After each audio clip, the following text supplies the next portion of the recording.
So this past week, the Packers had a bye. And with the Packers having a bye, there were still actually a couple somewhat meaningful games when it comes to the Packers' playoff chances. Because right now, with the Packers sitting at 5-8, we need to win the rest of our games. But we also need a few other teams to lose a good amount as well. And luckily for the Packers this past week, two teams that we needed to lose lost. With the Giants losing to the Eagles and the... which other team? The Seahawks also losing to the Carolina Panthers. So right now, if you look at the NFC standings, here they are. This is from a DraftKings article. The Packers are still pretty low on the standings list at 10th at 5-8. The Lions are actually ahead of us by a game. And the Giants 7-5-1 with the loss there. The Commanders had a bye as well, 7-5-1, and the Seahawks at 7-6. And I found a interesting graphic posted by Lambo Leapers on Instagram, which if you haven't followed him there, check him out. Lots of great Packers stuff over there.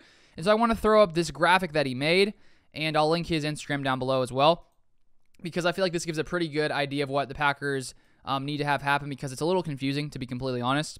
So here you can see, make the playoffs if the Packers win out. So first off, the Packers need to win all 4 of their games, which is definitely possible. Games against the Rams next week, against the Dolphins on Christmas Day, who have been struggling a little bit recently, lost yesterday to the Chargers, and then we have the Lions and Vikings as well. So all 4, I think, are winnable games. We have to come out and play well, which hasn't happened consistently this season, but it's possible.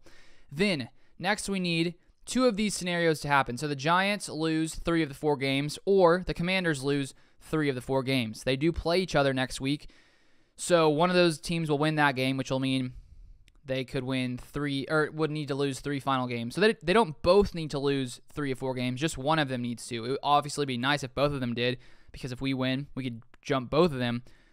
But it's a little, it's not 100% certain the Packers will make the playoffs, as you can see. And then finally, we need the Seahawks to lose 2 of their final 4 games against the Niners, Chiefs, Jets, and Rams. And I think that could happen easily. The Seahawks losing 2 of their 4 games. They lost to the Panthers yesterday, so that was great. So, all hope is not completely lost, even though many different things need to go our way. The first thing, the Packers need to win out, which isn't really a given, as we've seen this Packers team struggle all year in games where we felt like they should win.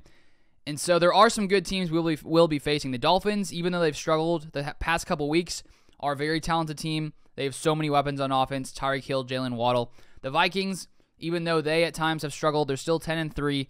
They still have a very good team. They beat us, week 1.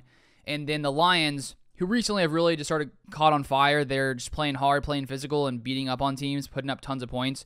So these are some tough games for the Packers, especially considering how poor we've played recently. So let's hope we can win out. Let's hope the Giants lose a ton. Let's hope the Commanders lose a ton. And let's hope the Seahawks lose a ton. And let's hope the Packers pull off a miracle and somehow make the playoffs. Luckily, at least we're in the conversation. So that's all you can really ask for right now, considering how the Packers have played. So let's hope we finish off strong. But that's pretty much it for this video. Thank you so much for watching. I put out a recent Packers newsletter today. If you want to check that out, link down below. But thank you so much for watching, and I'll see you guys next time.